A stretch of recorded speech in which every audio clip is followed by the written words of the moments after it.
이런 상황에서 토지거래 허가구역의 효과를 이미 사람들이 알고 있는 상황에서 굳이 또 묶었다. 이거는 제가 봤을 때 제 생각입니다. 제 사견인데. 좋습니다. 일단 오늘은 지금 현장에 나가서 점검을 할 겁니다. 뭘 점검할 거냐면, 이제 오늘까지가 토지거래 허가구역에 아파트를 살 수 있는 마지막 날입니다. 쉽게 설명하면은 토지거래 허가구역을 발표를 하고 5일이 지난 다음부터 이 제도가 유효하기 때문에 솔직하게 다 패스하고 얘기하면 오늘까지는 살 수 있습니다. 그러면 현장이 어떤지는 확인을 해야겠죠. 그 현장이 어떤지, 분위기가 어떤지 확인을 하고, 여기서 끝나면 절대 안 되죠. 한 달 이내에 이제 신고가 나옵니다. 실거래를 한 다음에 한 달 이내에 신고를 해야 되기 때문에 어떤 내용의 신고가 나왔는지, 저렴하게 팔았는지 아니면 비싸게 팔았는지, 거래가 됐는지 안 됐는지, 몇 건이나 됐는지를 파악하는 게 굉장히 중요합니다. 뭐가 포인트냐면요, 토지거래 허가구역으로 묶으면 거래를 못합니다. 그건 맞아요. 그러니까 좀 까다로운 절차를 걸치고 눈치를 많이 보고 자금 증빙까지 정말 엄격하게 해서 사야 되기 때문에 심리적으로 굉장히 눌릴 거예요. 그건 분명히 맞는 말이지만, 이런 식으로 앞으로 못 사게 되면은 상당수의 미래 잠재 수요가 이 매수를 앞당겨서 집을 사버립니다. 즉 앞으로 몇 년 동안 있을 수요가 요번에 갑자기 터질 수도 있다는 거예요. 물론 그게 다 터질 수는 없어요. 왜냐, 생각을 해보시면은 돈이 있어야 되잖아요. 돈도 있어야 되고 여건도 돼야 되고 여러 가지 상황이 맞아야 되기 때문에 이게 한꺼번에 모든 걸 다 살 수는 없거든요. 어쨌건 간에 그래도 그러함에도 불구하고 살라고 마음먹은 사람들 중에서 상당히 많은 사람이 이번에 매수를 할 건데, 그러면 앞으로 원래 지금 이 아파트 단지 압구정이라든가 요번에 묶인 성수라던가 이런 지역에 수요가 얼마나 잠재되어 있었는지 이 5일 4일을 통해서 어느 정도 판단할 수가 있죠. 포인트가 뭐냐, 5일 동안은 만약에 앞으로 있을 수요를 땡겨다 써서 거래가 많이 됐다고 쳐요. 그러면 여기서 끝이 아니라 그 주변에 아파트 단지가 있죠.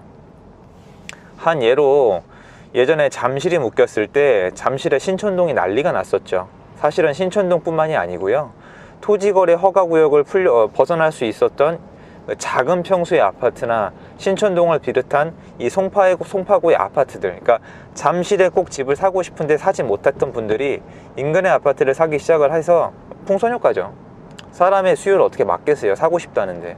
마찬가지로 요번에 토지거래 허가구역이 묶였지만 여의도나 여러 가지 좋은 지역들을 묶겠지만, 그 5일 동안의 시간 동안에 거래가 되는 현황을 통해서 그 아파트 단지, 그 지역의 수요가 얼마나 있는지 파악이 가능하고, 앞으로 일정 기간 동안에 그 수요가 어느 정도 되는지 짐작이 가능하다면 그 인근 단지에도 수요가 얼마나 있는지 예측이 가능하다는 거예요. 예를 들어서 토지거래 허가구역을 묶던 말던 사람들이 아무도 관심이 없어요. 사지도 않고 매물도 안 나오고 거래도 없고, 심지어 거래가 있는데 더 낮은 호가에 더 낮은 가격에서 가격이 하락이 됐다. 그러면 여기에는 수요가 있지만 싸면 산다는 뜻이기 때문에 인근 단지에도 분위기가 그 정도밖에 안 된다는 거고, 거꾸로 있는 매물이 싹 다 팔리고 더 비싼 실거래가가 막 찍힌다. 그러면 인근 단지에까지 영향을 미칠 수밖에 없습니다. 왜냐면 수요는 어차피 특정 지역에 다 몰리지 않아요. 사람들이 예를 들어서 토지거래 허가구역을 묶는다고 대한민국 모든 사람이 압구정동의 아파트를 사고 싶거나 살 수 있는 것도 아니고, 청담도 마찬가지고 성수도 마찬가지고, 전부 다 능력껏 살 수 있고 없고가 있기 때문에 인근 단지에도 별도의 수요가 분명히 있습니다. 그런데 한 지역의 수요가 폭발을 하면 불안감 조성이라든가 밀려난 수요가 있기 때문에 인근 단지에까지 영향을 미칩니다. 그래서 현장에 가서 확인을 해야 됩니다. 유선으로 확인하셔도 되고, 아는 분 통해서 확인하셔도 되고, 5일 동안에 거래가 어떻게 됐는지, 사람들이 어떻게 반응을 하고 얼마나 연락이 왔는지 좀 판단을 하셔야 돼요. 지금까지 제가 판단한 거는, 일단은 나와 있는 매물은 거의 다 소진이 되고 있고요. 근데 압구정동은 생각이랑 좀 다릅니다. 압구정동은 워낙 덩치가 크고 호가가 높은 것도 없지 않아 있어서 압구정동이 차라리 분위기가 약간 애매하고요. 왜냐면 앞서서 먼저 비싼 게 많이 거래가 됐죠. 그리고 나머지 토지거래 허가구역들은 지금 상당히, 특히 여의도 같은 데는 좀 핫합니다. 목동도 마찬가지고 연락이 좀 많이 오고 있는 것 같아요. 그래서 제가 봤을 때는 이럴 때는 현장에 나가서 파악하는 거 외에는 별 방법이 없지 않을까, 뭐 이런 생각이 듭니다. 근데 저는 참 의아한 게 이번에 토지거래 허가구역을 왜 묶었을까라는 생각이 들어요. 저는 이것까지 생각을 하시는 게 분명히 맞다고 생각을 합니다. 토지거래 허가구역을 묶으면 풍선 효과가 있다는 거는 이미 얼마 전에 뭐 잠실이나 뭐 청담 같은 데를 묶으면서 다 이미 한번 나왔었잖아요. 입증이 됐었죠. 청담은 저번에 묶었죠, 여러분. 제가 지금 말하다 약간 헷갈렸는데 이미 입증이 됐었던 효과예요. 이미 풍선 효과가 있다는 거는 다 아는 사실인데 그럼에도 불구하고 묶었단 말이에요. 그리고 서울시장이 바뀌었죠. 서울시장님이, 그리고 또 당도 바뀌었죠. 야당 여당을 따졌을 때 당이 바뀌었기 때문에 앞으로의 정책 기조의 변화가 얼마나 있을지 사람들이 많은 관심을 가지고 있는데, 이런 상황에서 토지거래 허가구역의 효과를 이미 사람들이 알고 있는 상황에서 굳이 또 묶었다.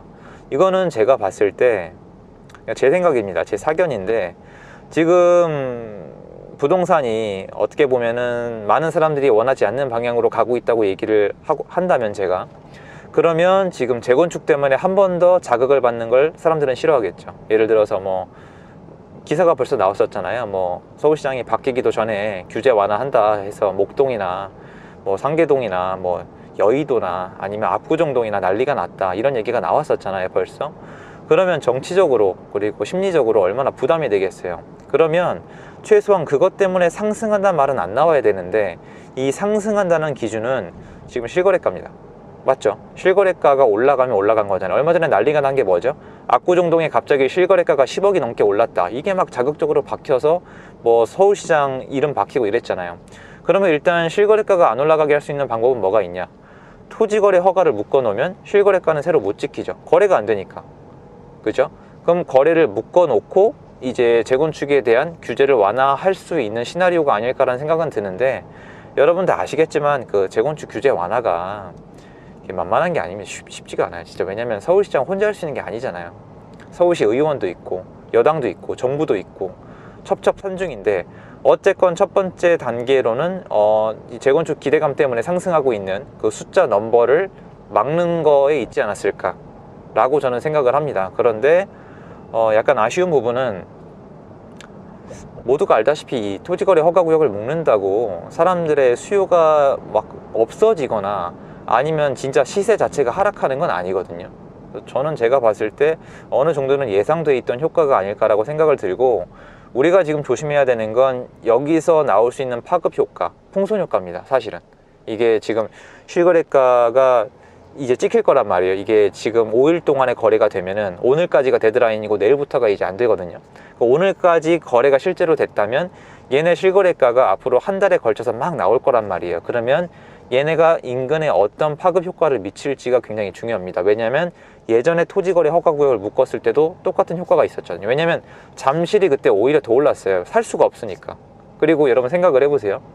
잠실이 있고 신촌동이 있으면 사실 가까워요. 근데 잠실이 실거래가 안 되니까, 토지거래 허가 때문에 거래가 없으니까 실거래가가 안 찍힌다 쳐도 신촌동이 막 올라버리면 나중에 결론적으로는 이게 풀렸을 때 토지거래 허가를 계속 할 수는 없는 거거든요, 그 묶는 거를. 그러면 나중에 잠실도 오른 효과가 있는 거죠. 그래서 오늘까지입니다. 저는 지금 현장에 나가서 파악을 하려고 하는 것 뿐이고, 좀 더 빨리 정보를 얻고 싶으니까 오늘까지의 거래를 보고 앞으로 한동안의 인근의 수요를 파악할 수가 있다는 거죠.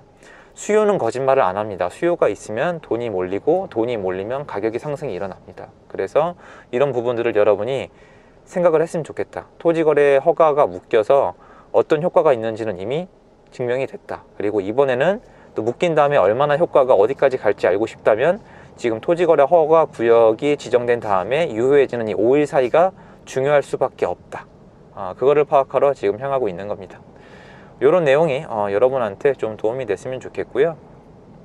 어떤 규제가 나오던 수요 공급을 중심으로 파악을 하는 게 여러분 이해에 많은 도움이 될 겁니다. 그래서 뭐 뉴스나 뭐 대중 매체에서 뭐 토지거래 허가 구역이 나왔으니까 이제 무조건 위축이 될 거다, 뭐 이제 내려갈 거다라고 얘기할 수도 있어요.